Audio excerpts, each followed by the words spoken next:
Hello നമസ്കാരം. എല്ലാവർക്കും sleeping pills audio ടൈമിലേക്ക് സ്വാഗതം. കുങ്കുമപ്പൊട്ട് എന്ന നോവലിൻ്റെ 7ാമത്തെ അധ്യായത്തിലേക്ക്. പെൺകുട്ടികൾ അതിസാമർത്ഥ്യം കാട്ടിയാൽ ഇത്തരത്തിൽ ചില തിരിച്ചടികൾ ഉണ്ടാകുമെന്ന് ഇപ്പോഴെങ്കിലും നിനക്ക് ബോധ്യായോ? അമൃത ആശയോട് ചോദിച്ചു. മറുപടിയായിട്ട് കരയുക മാത്രമേ ചെയ്തുള്ളൂ ആശ. എന്തായാലും അച്ഛനെ ഇത് അറിയിച്ച് ഒന്നുകൂടി ആ മനസ്സ് നോവിക്കണ്ട, അമൃത തുടർന്നു. ഗാർഡിയനായിട്ട് ആരെങ്കിലും വന്നാൽ മതിയല്ലോ ഹോസ്പിറ്റലിൽ, അതിന് ഞാൻ വരാം. അമൃത അങ്ങനെ സമ്മതിച്ചോടതെ ആശയ്ക്കും സമാധാനമായി.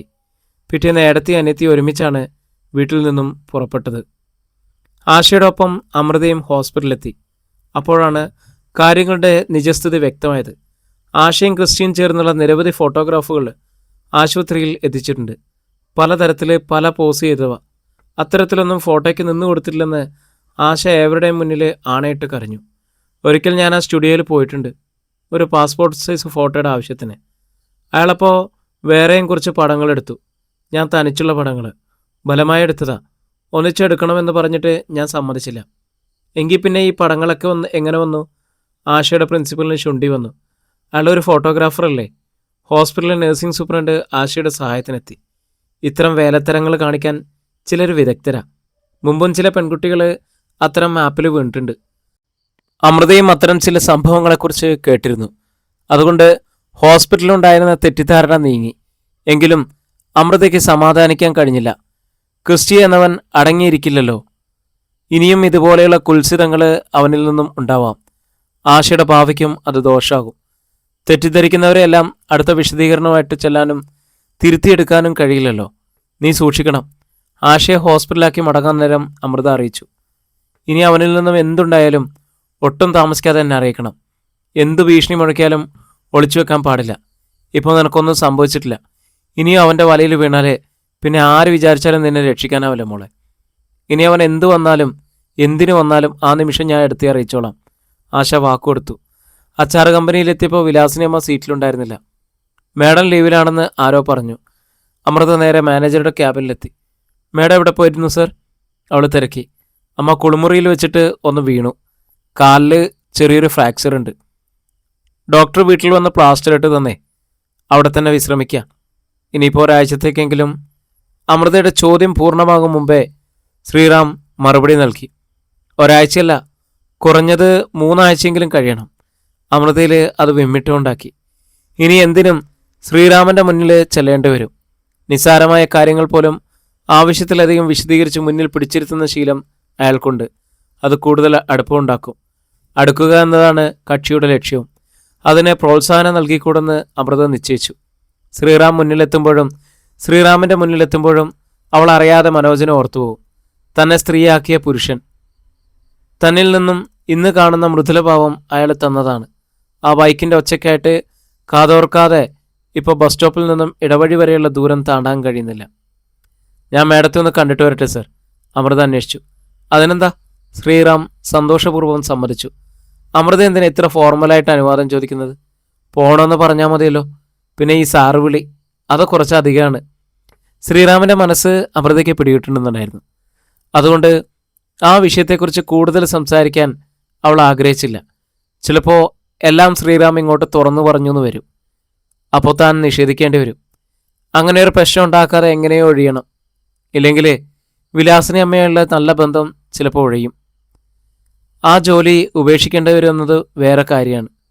വളരെ അടുത്ത് തന്നെയായിരുന്നു വിലാസിനി അമ്മ താമസിക്കുന്ന വീട്. പഴയൊരു 4 കെട്ട്. നഗരത്തിൻ്റെ നടുക്ക് തന്നെയാണ് ആ വീട് യാതൊരു കേടുപാടും കൂടാതെ സൂക്ഷിക്കുന്നത്. വിലാസിനി അമ്മ പഴമയെയും നന്മയും ആരാധിക്കുന്ന ഒരു സ്ത്രീയാണ്. എന്നാൽ വീടിനകത്ത് എല്ലാ ആധുനിക സൗകര്യങ്ങളും ഉണ്ട് താനും. ശ്രീറാം സ്ഥലത്ത് എത്തുന്നത് വരെ ഇടയ്ക്കൊക്കെ ആ വീട്ടിൽ പോയിരുന്നതുമാണ്. പിന്നെ ചിലപ്പോഴൊക്കെ പാചകത്തിന് വിലാസിനി അമ്മയെ സഹായിക്കുകയും ചെയ്യുമായിരുന്നു. പുറംപണിക്ക് ഒരു സ്ത്രീ മാത്രമേ അന്നുണ്ടായിരുന്നുള്ളൂ. പാചകമെല്ലാം വിലാസിനി അമ്മ തന്നെയാണ് ചെയ്തിരുന്നത്. കിടപ്പിലായ സ്ഥിതിക്ക് ഭക്ഷണമൊക്കെ ആരുണ്ടാക്കും മാഡം? അമൃത ചോദിച്ചു. ഒരു കാര്യം ചെയ്. കിടക്കയിൽ മലർന്നു കിടന്ന് വിലാസിനി അമ്മ പുഞ്ചിരിച്ചു. നീങ്ങ് പോരെ എൻ്റെ ഒപ്പം. മാഡം എന്നുള്ള വിളി അവസാനിപ്പിക്കണമെന്ന് മാത്രം. ആ മുഖം നിറയെ കുസൃതി. ശ്രീറാം പറഞ്ഞതിൻ്റെ തുടർച്ചയാണ് ഈ സംസാരം എന്ന് അവൾക്ക് മനസ്സിലായി. ശ്രീറാമിനെ ഒരു പെൺകുട്ടിയെ തേടിക്കൊണ്ടിരിക്കുക ഞാൻ, വിലാസിനി അമ്മ പറഞ്ഞു. മുൻപ് എതിർത്ത് നിന്ന് അവനിപ്പം ശകലീഷ ഭാവം സമ്മതിച്ചു തുടങ്ങിയിരിക്കുന്നു.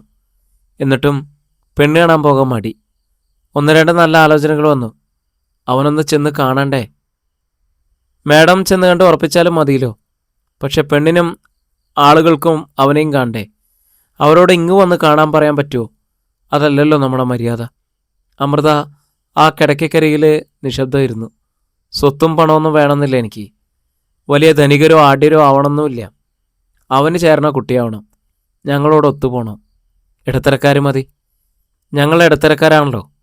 ഈ കാണുന്നതൊക്കെ പിന്നീട് ഉണ്ടാക്കിയതല്ലേ. ഇന്നുണ്ടാവും, നാളെ പോകും. ആരെ എക്കാലം ഒരുപോലെ കാണാൻ പറ്റില്ല. പിന്നെ അമൃതയോട് ചോദിച്ചു, കുട്ടിക്ക് ആലോചനകൾ വല്ലതും വരണുണ്ടോ? ഏട്ടൻ മരിച്ചിട്ട് ആണ്ടായിട്ടില്ലല്ലോ. അമൃതയുടെ തൊണ്ടയിടറി. ഇക്കാലത്ത് അങ്ങനെ ആണ്ടും തീയതിയൊന്നും നോക്കണതിൽ അർത്ഥമില്ല. നല്ല ആലോചനകൾ വന്നാൽ അപ്പം നടത്തണം. താഴെ അനിയത്തിയുണ്ട്, അനിയനും, പിന്നെ അച്ഛൻ്റെ പെങ്ങളുടെ മകളും മാളവിക. അങ്ങനെ പലരും കാണും ആ വീട്ടിൽ. ഒരാളുടെ ഭാഗ്യസമയമല്ല മറ്റൊരാളുടേത്. ഒരാൾക്ക് വേണ്ടി മറ്റൊരാളെ ഒന്നും മാറ്റിവെക്കാനും പാടില്ല. ദൈവത്തിനത് ഇഷ്ടമല്ല. അങ്ങനെ ചെയ്താൽ തിരിച്ചടി ഉണ്ടാവും. നമ്മൾ തനിച്ചാവും. അത് അനുഭവിച്ചോളാം ഞാൻ. 29ാമത്തെ വയസ്സിലാണ് എൻ്റെ കല്യാണം നടന്നത്. അത് നടക്കണമെന്ന് ആർക്കും ഒരു നിർബന്ധം ഉണ്ടായിരുന്നില്ല. എൻ്റെ യോഗം കൊണ്ട് നടന്നു. ഒരു നിർബന്ധമില്ലായിരുന്നു. മോനുണ്ടായതുകൊണ്ട് ഞാൻ ജീവിച്ചു. ഇല്ലെങ്കിൽ ഏതെങ്കിലും വനിതാ സദനത്തിൽ ഒറ്റയ്ക്ക് കഴിയേണ്ടി വന്നേനെ. എനിക്കത് ഓർക്കാൻ വയ്യ. വിലാസിനി അമ്മ കണ്ണുകൾ ഒപ്പി. ഉച്ചക്കത്തേക്ക് ആഹാരം വല്ലതും ഉണ്ടാക്കിയിട്ടുണ്ടോ? അമൃത ആരാഞ്ഞു. ഇല്ലെങ്കിൽ ഞാൻ കയറി ഉണ്ടാക്കാം. വേണ്ട കുട്ടി. വിലാസിനി അമ്മ കൈയെത്തിച്ച് അമൃതയുടെ ചുമലിൽ തഴുകി. പുറത്തെ പണിക്കാരി ലക്ഷ്മിയമ്മ എന്തേലും വെച്ചുണ്ടാക്കും. ശ്രീറാം ഉച്ചയ്ക്ക് ഹോട്ടലിൽ നിന്ന് പാഴ്സൽ വരുത്തിക്കോളും. എനിക്ക് ലേശം കഞ്ഞിയാലും മതി. എങ്കിൽ ഞാൻ പിന്നീട് വരാം. അമൃത എഴുന്നേറ്റു. നോക്ക്, വിലാസിനി അമ്മ പറഞ്ഞു. ശ്രീറാം ഒരു മണ്ടനാ. ഇവിടുത്തെ കാര്യങ്ങളൊന്നും അത്ര പിടിയൂല. എവിടെ അമൃതയുടെ ഒരു കണ്ണുണ്ടാവണം. കണ്ണ് തെറ്റിയാ കമിഴ്ത്തുന്നവരാ പലരും. അറിയാലോ. അമൃത പുഞ്ചിരിയോടെ തലകുലുക്കി.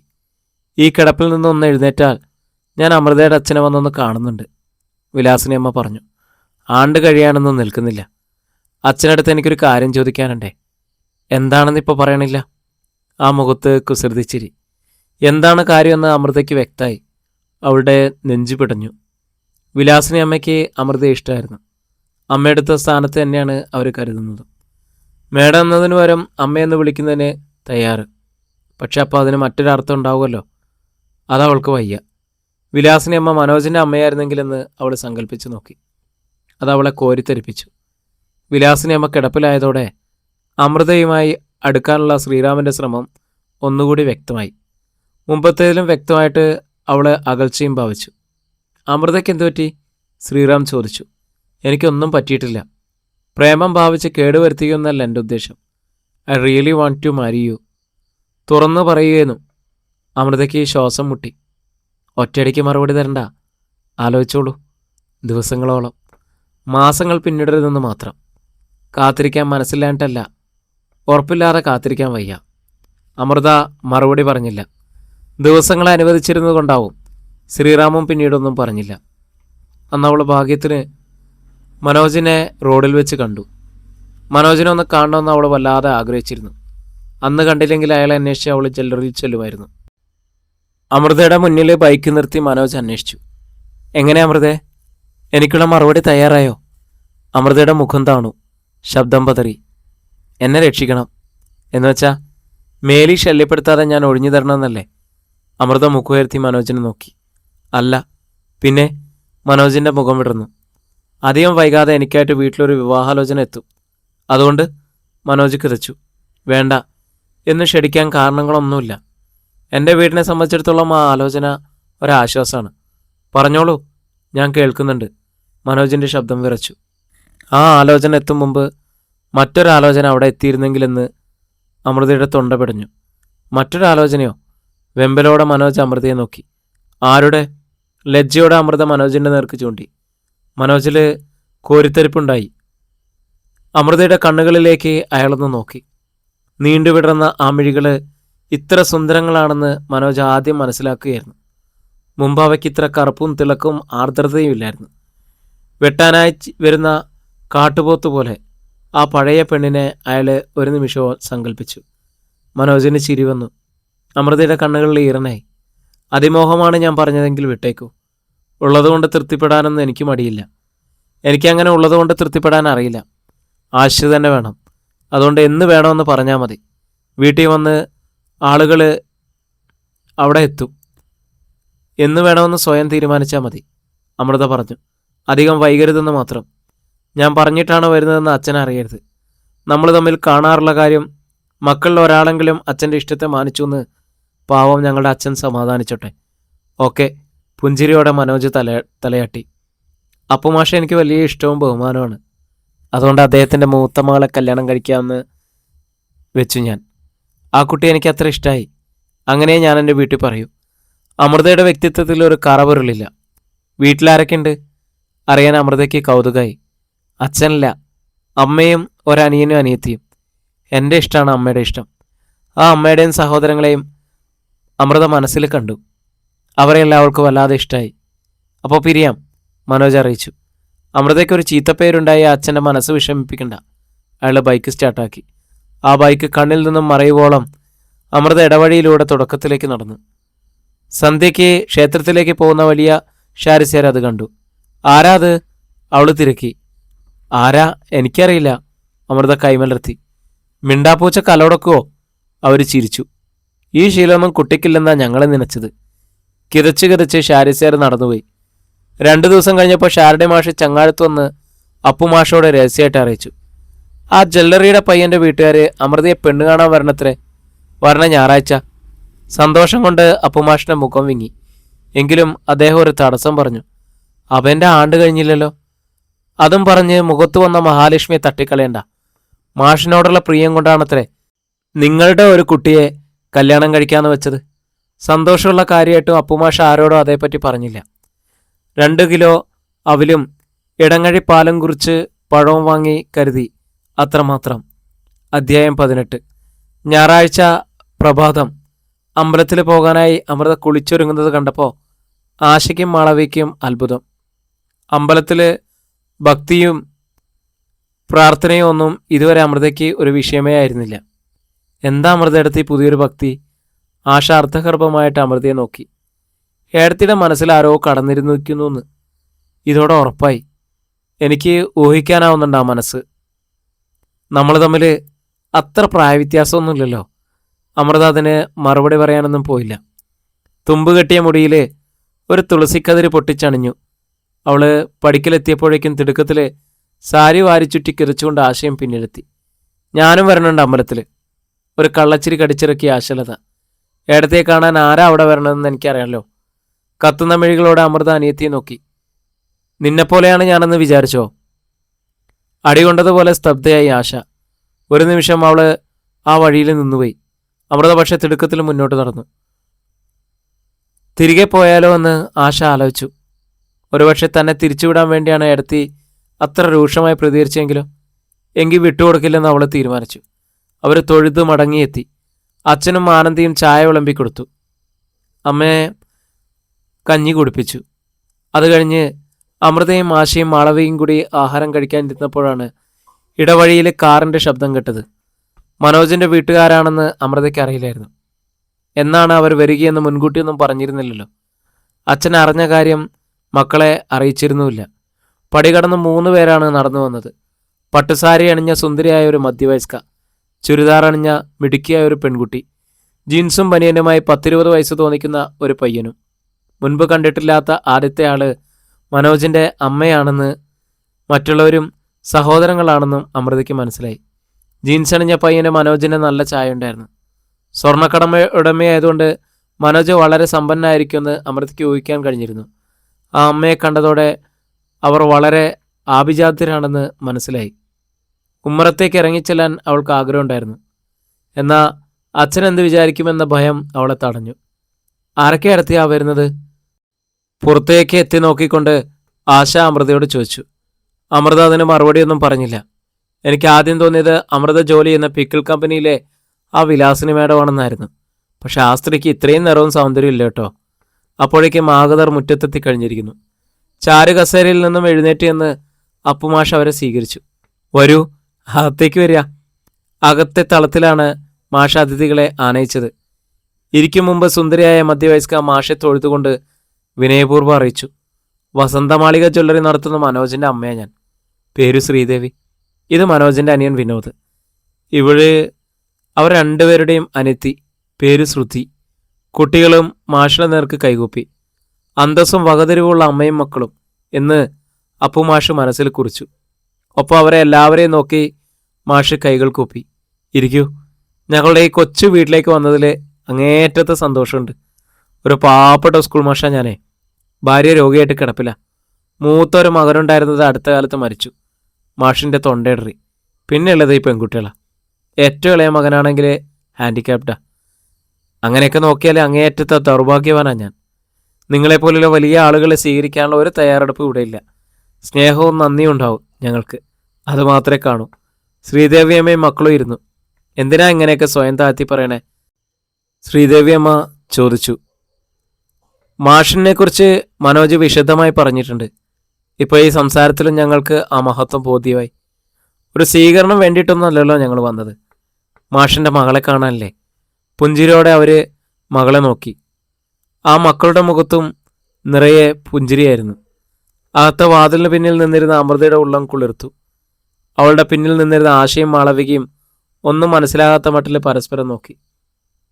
ഏത് മകളെ കാണാനാവോ ഇവർ വന്നത്? ആശ അത്ഭുതത്തിൽ മൂക്കത്ത് വിരൽ ചേർത്തു. ഉള്ളിലെ ആഹ്ലാദം ഒതുക്കി അമൃത നിശബ്ദയായി നിന്നതേയുള്ളൂ. അന്ന് സ്വർണ്ണക്കടയിൽ ചെന്നപ്പോൾ മാളുവടത്തിയുടെ അടുത്തായിരുന്നല്ലോ മുപ്പര് വലിയ താല്പര്യം കാണിച്ചത്. മാളുവടത്തിയെ കാണാനാവോ ഇവർ വന്നത്? അന്ന് ഏട്ടൻ്റെ മരണവാർത്ത അറിഞ്ഞ് വന്നപ്പോഴും മാളുവടത്തിയെ കാണാനായിട്ടാവും അമ്മ കിടക്കണ മുറിയിൽ കയറി വന്നത്.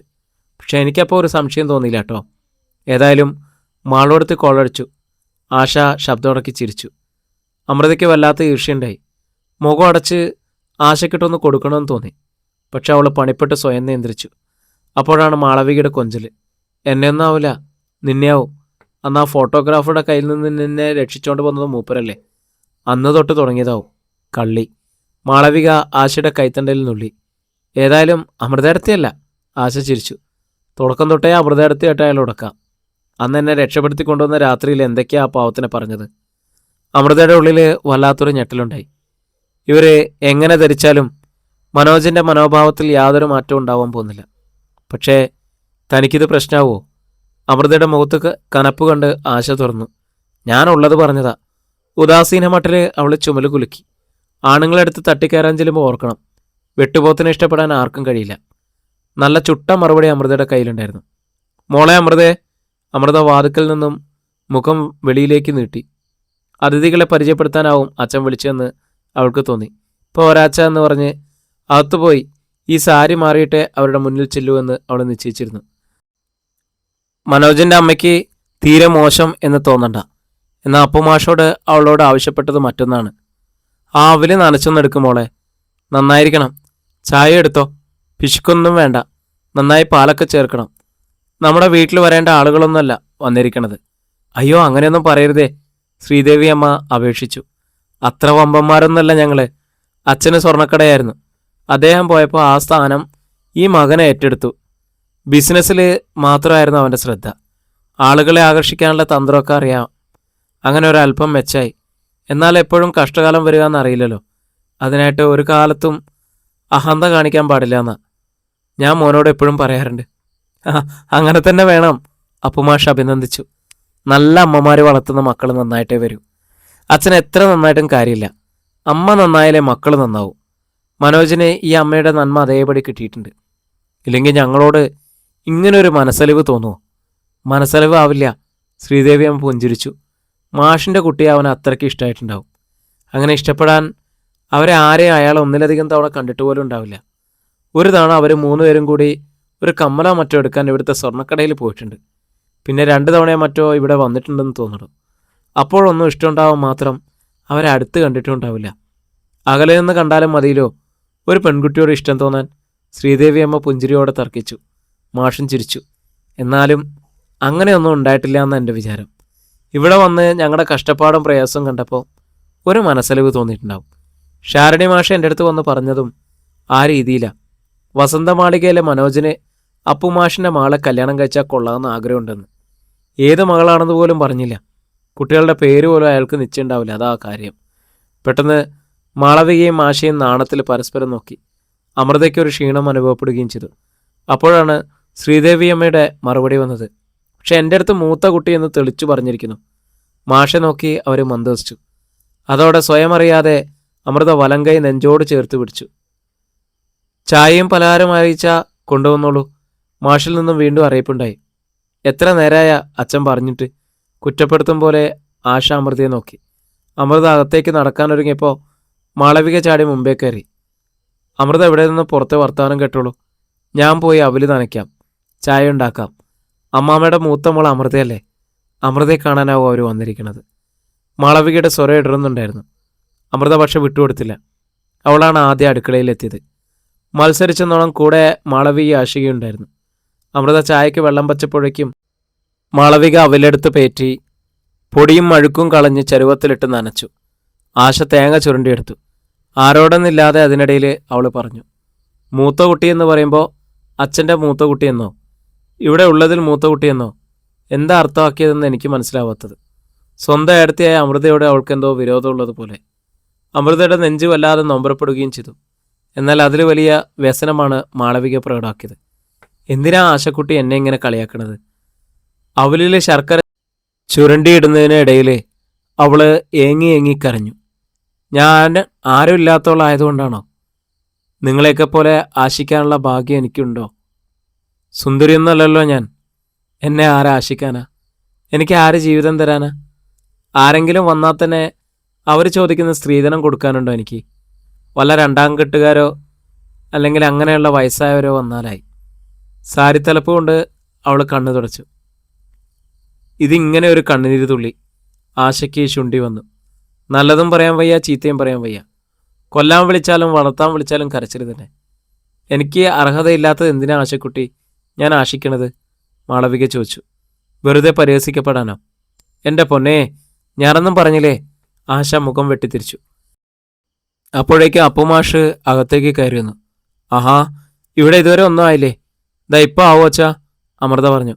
എങ്കിലും ഒരു കാര്യം ചെയ്, എല്ലാവരും ട്രേയിൽ എടുത്തു വെച്ച് മാളുവിൻ്റെ കയ്യിൽ ഉമ്മറത്തേക്ക് കൊടുത്തേക്കുക. അമൃത ഞെട്ടലോടെ അച്ഛനെ നോക്കി.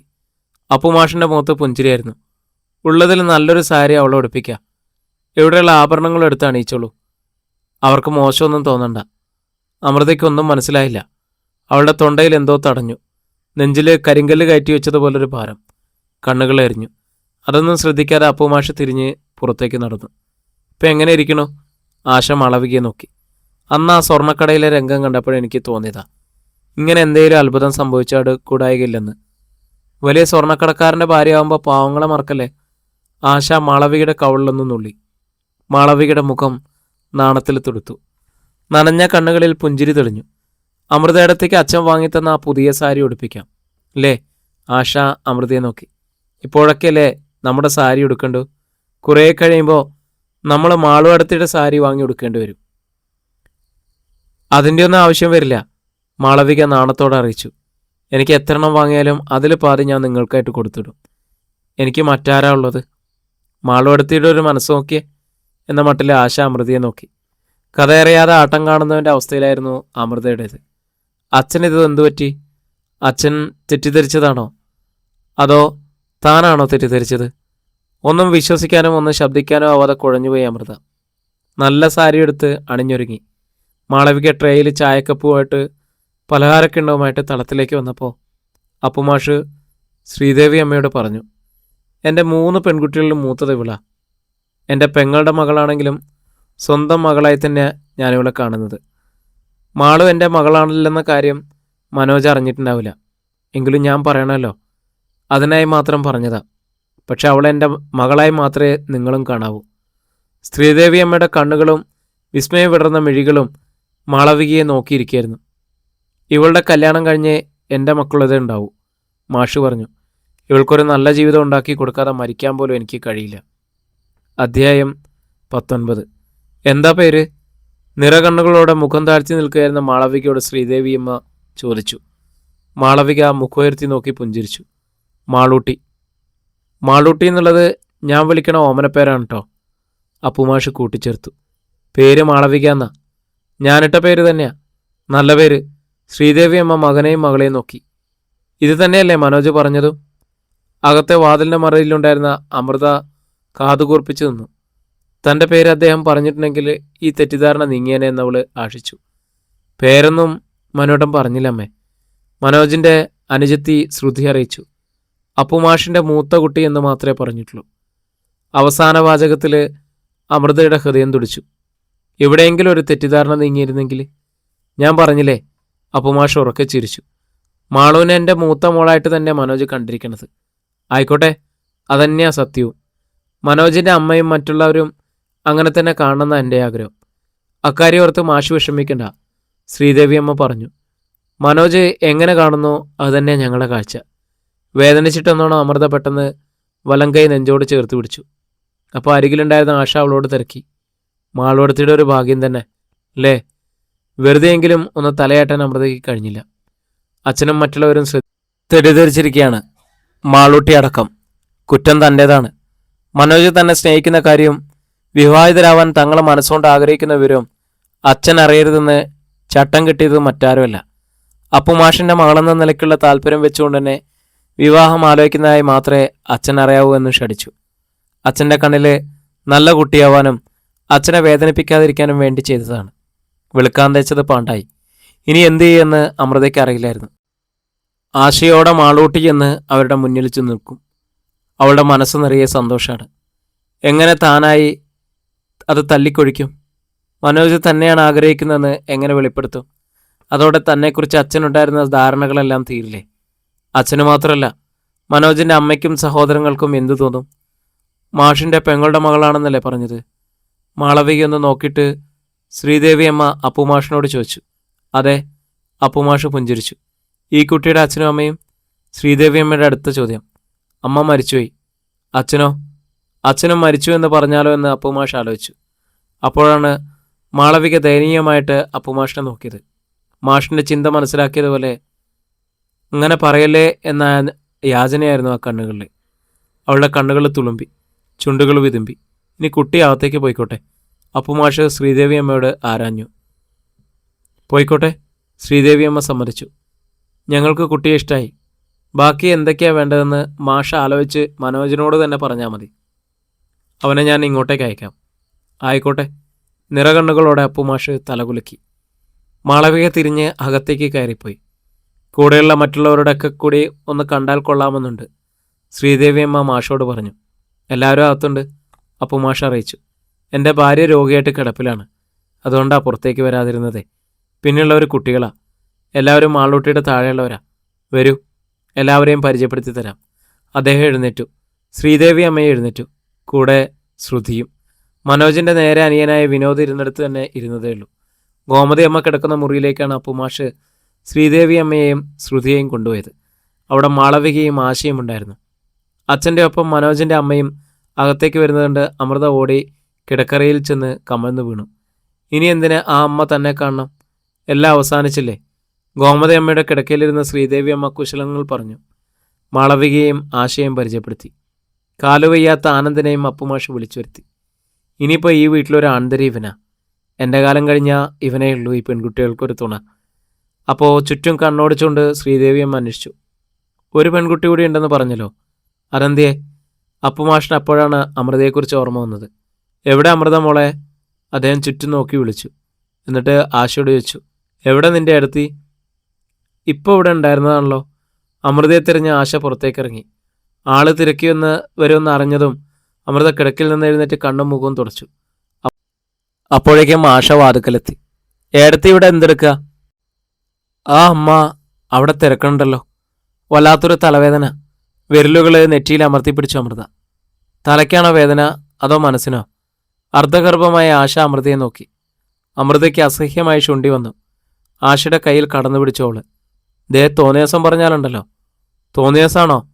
അമൃതയിടത്തേക്ക് മാളുടത്തേക്ക് അസൂയ, അതായി മുഖം വീർപ്പിക്കല്. എനിക്ക് അപ്പോഴേ മനസ്സിലായി. ആശയുടെ കയ്യിൽ അമൃതയുടെ പിടിയഴിഞ്ഞു. സങ്കടം കൊണ്ട് അമൃതയുടെ ഉള്ളുലഞ്ഞു. അച്ഛൻ്റെ മുന്നിൽ നല്ലതാവാൻ പോയതാ താൻ. എന്നിട്ട് അച്ഛൻ തന്നെ ദ്രോഹിച്ചു. ആശയുടെ കണ്ണിലിപ്പോൾ താൻ അസൂയക്കാരിയായി. ഒരു നിമിഷം കൊണ്ട് എല്ലാം തനിക്ക് തിരുത്താം. പക്ഷെ അപ്പം മാളവിക കരയും. അച്ഛനത് താങ്ങാൻ കഴിയില്ല. സ്വന്തം മക്കൾ കരയുന്നതിൽ അച്ഛന് അത്ര വലിയ പ്രയാസം ഉണ്ടാവില്ല. അമൃതേ, വീണ്ടും തളത്തിൽ നിന്നും അപ്പുമാഷിനെ വിളി. ദാ വരണച്ചാ, അമൃത വിളിച്ചു പറഞ്ഞു. എന്നിട്ട് ആഷിയെ നോക്കി. അതെ, എനിക്ക് അസൂയ, നിന്നോട് എനിക്ക് അസൂയ. അതുകൊണ്ടാണല്ലോ ആ വീഡിയോഗ്രാഫറുടെ കൂടെ ഒളിച്ചോടാൻ ഒരുങ്ങി നിന്നപ്പോൾ നിന്നെ തടഞ്ഞു വെച്ചത്. അയാളുടെ കൂടെ പോയിരുന്നെങ്കിൽ നീ ഇന്ന് എത്തേണ്ട അടുത്ത് എത്തുമായിരുന്നല്ലോ. അതുപോലെയാണോ ഇതുമെന്നാണ് പറയുന്നത്? ആശ ചോദിച്ചു. ഇതിപ്പോൾ കാറുമായിട്ട് രാത്രി വന്ന് വിളിച്ചിറക്കി കൊണ്ടുപോകാൻ നോക്കിയില്ലല്ലോ. അമ്മയും സഹോദരങ്ങളെ അയച്ച് കല്യാണാലോചിക്കുകയായിരുന്നില്ലേ? അതെ, അതുതന്നെയാണ് ചെയ്തത്. പക്ഷേ ആ പക്ഷിയുടെ വിശദീകരണം എനിക്കിപ്പോൾ വയ്യ. അമൃതയുടെ തൊണ്ടയിടറി. ദൈവം അറിയണുണ്ട്, അത് മതി എനിക്ക്, പറഞ്ഞിട്ട് അവൾ തളത്തിലേക്ക് നടന്നു. ഗോമതയമ്മയുടെ കിടക്കക്കരികിലായിരുന്നു ശ്രീദേവി അമ്മ ഇരുന്നത്. അകത്തേക്ക് കയറി വന്ന പുതിയ പെൺകുട്ടിയെ മറ്റു രണ്ടുപേരിൽ നിന്നും വ്യത്യസ്തയാണെന്ന് ഒറ്റ നോട്ടത്തിൽ അവർക്ക് മനസ്സിലായി. വാരിക്കെട്ടിയ മുടിയും നനച്ച് നിറം മങ്ങിയ സാരിയും അല്പം പൗഡർ പോലും പൂശാത്ത മുഖവും. അവളുടെ ഏക അലങ്കാരം ആ നെറ്റിയിലെ കുങ്കുമപ്പൊട്ട് മാത്രമായിരുന്നു. മറ്റു രണ്ട് പെൺകുട്ടികളുടെയും നെറ്റിയിൽ ഒട്ടിക്കുന്ന പ്ലാസ്റ്റിക് പൊട്ടുകളായിരുന്നു. എന്താ കുട്ടിയുടെ പേര്? ശ്രീദേവി അമ്മ തിരക്കി. അമൃത. കരച്ചിൽ പോലെ താണസ്വരം. പഠിക്കുക? അടുത്ത ചോദ്യം. അതിന് മറുപടി പറഞ്ഞത് അപ്പുമാഷായിരുന്നു. അവൾക്ക് ജോലിയാ. എൻ്റെ പെൻഷനേക്കാൾ കൂടിയൊരു തുക അവൾ മാസാമാസം ശമ്പളിക്കുന്നുണ്ട്. സത്യത്തിൽ ഇവളുടെ ആ വരുമാനം കൊണ്ടായി കുടുംബം ഇങ്ങനെയൊക്കെ കഴിയുന്നത്. ശ്രീദേവി അമ്മയുടെ കണ്ണുകൾ വീണ്ടും അമൃതയുടെ നെറ്റിയിലെ ആ കുങ്കുമപ്പൊട്ടിൽ തടഞ്ഞു. അത് മധുരമീനാക്ഷിയുടെ ആടിയ കുങ്കുമത്തിൻ്റെ അതേ നിറം. കുറച്ചുനാൾ മുമ്പ് മനോജ് മധുരമീനാക്ഷിയിലെ ആടിയ കുങ്കുമത്തിൽ കുറച്ച് വേണമെന്ന് ആവശ്യപ്പെട്ടതായിട്ട് ഓർമ്മ വന്നു. എന്തിനാണെന്ന് ചോദിച്ചപ്പോൾ ഒരു കള്ളച്ചിരിയിരിച്ച് അവൻ ഒഴിഞ്ഞു കളഞ്ഞു. ആ കുങ്കുമം അവൻ ഈ കുട്ടിക്കാണോ കൊണ്ടുവന്ന് കൊടുത്തത്? അങ്ങനെയാണെങ്കിൽ അവൻ ഈ കുട്ടിയായിരിക്കുമല്ലോ ഇഷ്ടപ്പെട്ടത്. എന്നിട്ടെന്തേ മാഷ് മരുമകളെ പിടിച്ച് തങ്ങളുടെ മുന്നിൽ നിർത്തിയത്? ശ്രീദേവി ആകെ ആശയക്കുഴപ്പത്തിലായി. മനോജ് ഇഷ്ടപ്പെടുന്ന കുട്ടിയുടെ പേരെങ്കിലും ചോദിച്ചറിഞ്ഞു വെക്കാത്തത് തൻ്റെ തെറ്റായിപ്പോയെന്ന് അവർക്ക് തോന്നി. കുട്ടി മനോജിനെ കണ്ടിട്ടുണ്ടോ? ശ്രീദേവി അമ്മ അമൃതയോട് ചോദിച്ചു. ഉവ് എന്ന് അമൃത തലയാട്ടിയതേ ഉള്ളൂ. വിശദീകരിച്ച അപ്പുമാഷ് തന്നെയാണ്. 2 വട്ടം മനോജ് ഇവിടെ വന്നിരുന്നല്ലോ. ഒരു തവണ മാളുവിൻ്റെ ഒപ്പം കമ്മൽ വാങ്ങാനായിട്ട് സ്വർണ്ണക്കടയിലും പോയില്ലേ? ഏതായാലും അവസാന തീരുമാനം മനോജിൻ്റേതാണ്. ശ്രീദേവി അമ്മ എഴുന്നേറ്റു. എത്രയും പെട്ടെന്ന് അവൻ ഇവിടെ വന്ന് വിവരം അറിയിക്കും. ഇപ്പം ഞങ്ങൾ ഇറങ്ങാം. തൊഴുകൈകളോട് അവർ യാത്ര പറഞ്ഞു. മക്കളോടൊപ്പം ചെന്ന് കാറിൽ കയറി. നിങ്ങളെന്താ ഒന്നും പറയാത്തത്? ശ്രീദേവി അമ്മ മക്കളോട് ആരാഞ്ഞു. വിനോദ് അപ്പോഴും ശബ്ദിച്ചില്ല. എന്നാൽ ശ്രുതി തുറന്നു പറഞ്ഞു. എനിക്കിഷ്ടമായത് ആ രണ്ടാമത്തെ കുട്ടിയെ, അമൃതയെ. എനിക്കും അതെ, ശ്രീദേവി അമ്മ പറഞ്ഞു. മൂവരിലും സുന്ദരി അവളാ. അല്പം പോലും വേഷം കെട്ടുമില്ല. മനുവിന് ചേരണതും ആ കുട്ടിയാണെന്നാണ് എനിക്ക് തോന്നണത്. പടിക്കൽ നിന്നും കാറ് നീങ്ങിയതും അപ്പുമാഷ് ആശ്വാസത്തിൽ നിശ്വസിച്ചു. ദൈവം എന്നെ കാത്തു. മാളൂട്ടിയുടെ കാര്യങ്ങളും ഒന്ന് നടന്നു കിട്ടിയാൽ മതിയായിരുന്നു. എൻ്റെ പ്രാർത്ഥന. തന്തയും തള്ളയില്ലാത്ത കുട്ടിയല്ലേ. തന്തയില്ലാന്ന് തന്നെ ഞാൻ പറഞ്ഞു പോയനെ. ഉണ്ടെന്ന് പറഞ്ഞ് എങ്ങനെയാ ഇങ്ങനെ ഒരാളെ മാന്യന്മാർക്ക് പരിചയപ്പെടുത്തി കൊടുക്കുക? അകത്തുനിന്ന് അത് കേട്ടതും മാളവികയുടെ മുഖം കറുത്തു. എന്നുവെച്ച് കല്യാണമായ അച്ഛനെ അറിയിക്കാതെ പറ്റുമോ? അറിയിച്ചാൽ 3 തരം ഈ കല്യാണം നടക്കില്ല, ആശ പ്രവചിച്ചു. അമൃതയൊപ്പം ഉണ്ടായിരുന്നു. എങ്കിലും അവൾ അഭിപ്രായമൊന്നും പറഞ്ഞില്ല. കുറച്ചു നേരം കഴിഞ്ഞപ്പോൾ അപ്പുമാഷ് അമൃതയെ അരികിലേക്ക് വിളിച്ചു. അമൃത കുനിഞ്ഞ മുഖത്തോടെ മുന്നിലെത്തി. എങ്ങനെയായി കല്യാണം നടത്തേണ്ട മോളെ? അപ്പുമാഷ് അമൃതയെ നോക്കി. അവളെ ഒരു കരയ്ക്കെത്തുക എന്നത് നമ്മളെല്ലാവരുടെയും കടമയാണ്. നമ്മളല്ലാതെ ആരാ അവൾക്കുള്ളത്? പഠിപ്പില്ലാത്ത കുട്ടിയാ. നിങ്ങളെ 2 പേരെയും പോലെ ജോലി കിട്ടാൻ പോണില്ല. അതിനെ ഇങ്ങനെ ഒരു ആലോചന വന്നത് തന്നെ ദൈവാനുഗ്രഹ. അഭയനെ ഉപേക്ഷിച്ചപ്പോൾ ആത്മഹത്യക്ക് ശ്രമിച്ചവളാ. ആ മുറിവൊന്നും ഉണങ്ങിയതേ ഉള്ളൂ. അവൻ്റെ മരണം അവളെ വല്ലാതെ ബാധിച്ചിട്ടുണ്ടാവും. ഇതിപ്പോൾ അവൾക്ക് തൃപ്തിയായ ലക്ഷണ. ഇത് നടക്കാതെ വന്നാൽ അത് എന്താ ചെയ്യാന്നൊരു നിശ്ചയമില്ല. നെഞ്ചുപൊട്ടുന്നൊരു നമ്പരം ഉണ്ടായിരുന്നു അമൃതയ്ക്ക്. മുഖം മാറാതെ കണ്ണ് നിറയ്ക്കാതെയും അവൾ പണിപ്പെട്ടു. സ്ത്രീധനമൊന്നും അവർ ചോദിക്കില്ല, അപ്പുമാഷ് തുടർന്നു. നിങ്ങൾക്ക് എല്ലാവർക്കുള്ള മുൻപ് പൊന്ന് ചേർത്ത് വെച്ച് അത്യാവശ്യത്തിനായേക്കും. പക്ഷെ അവരുടെ നിലയ്ക്ക് അതൊട്ടും മതിയാവില്ല എന്നത് ഉറപ്പാ. എന്നുവെച്ചാൽ അണ്ണാൻ എങ്ങനെ ആനയ്ക്കൊപ്പം വായി തുറക്കുക? അമൃത നിശബ്ദം കേട്ടു നിന്നു. കല്യാണച്ചെലവിന് പണം വേണ്ടേ? വസ്തു വിറ്റാൽ നിങ്ങളുടെ 2ൻ്റെയും കാര്യം കഷ്ടാവില്ലേ? അതുകൊണ്ട് നിന്റെ അച്ചാർ കമ്പനിയിൽ നിന്ന് വല്ലതോ ലോണും? അമൃത തടസ്സം പറയുന്ന അപ്പുമാഷിന് തോന്നി. അവളുടെ മുഖം അത്രയ്ക്ക് ഇരുണ്ടിരുന്നു. എന്നാൽ അവൾ തലകുലുക്കുകയാണ് ചെയ്തത്. ഞാൻ നോക്കാം അച്ഛാ. അമൃതയുടെ കണ്ടിടറി. മാളൂട്ടിക്കെങ്കിലും ഒരു ജീവിതം ഉണ്ടാവട്ടെ. മാളൂട്ടിക്ക് മാത്രമല്ല, നിങ്ങൾക്കും ഉണ്ടാവും ജീവിതം. അപ്പുമാഷ് അമൃതയെ സമാധാനിപ്പിച്ചു, സാന്ത്വനിപ്പിച്ചു. അച്ഛൻ ജീവിച്ചിരുന്നാൽ നിങ്ങളെ 2നെയും നല്ല ഇടങ്ങളിലേക്ക് മാത്രമേ അയക്കൂ. അച്ഛനല്ലേ ഇനി. ദൈവം വിചാരിച്ചാലും എനിക്ക് ജീവിതം ഉണ്ടാകാൻ പോകുന്നില്ല, അമൃത മനസ്സിൽ പറഞ്ഞു. പക്ഷെ മുഖത്ത് അത് പ്രകടമാക്കിയില്ല. ശ്രീദേവി അമ്മ വീട്ടിലെത്താൻ കാത്തിരിക്കായിരുന്നു മനോജ്. അമ്മ കാറിൽ നിന്ന് ഇറങ്ങിയതും അയാൾ ഓടിച്ചെന്ന് വട്ടം കെട്ടിപ്പിടിച്ചു. എങ്ങനെ അമ്മേ, കുട്ടി അമ്മയ്ക്ക് ഇഷ്ടമായോ? ഇഷ്ടമായി, ശ്രീദേവി അമ്മ പുഞ്ചിരിച്ചു. പക്ഷേ ഏതാ നിന്റെ കുട്ടി? അമൃത. ശ്രീദേവി അമ്മ സ്തബ്ധയായി. ശ്രുതിയും വിനോദും അമ്പരപ്പിൽ പരസ്പരം നോക്കി. പക്ഷെ അപ്പുമാഷ് ഞങ്ങൾക്ക് കാട്ടിത്തന്നത് അമൃതയല്ല, മാളവികയാണ്, ശ്രീദേവി അമ്മ പറഞ്ഞു. ഇപ്പോൾ മനോജനായ അമ്പരപ്പ്. അയാൾക്ക് തളർച്ച അനുഭവപ്പെട്ടു. പ്രിയരെ, നമ്മുടെ കഥ ഇവിടെ തുടരുകയാണ് കേട്ടോ. ഇതിൻ്റെ അടുത്ത അധ്യായമായിട്ട് നാളെ നമ്മൾ വീണ്ടും കാണുന്നു അല്ലേ? ഒത്തിരി സ്നേഹത്തോടെ നിങ്ങളുടെ സ്വന്തം Jashi Wayanad on sleeping pills audio time.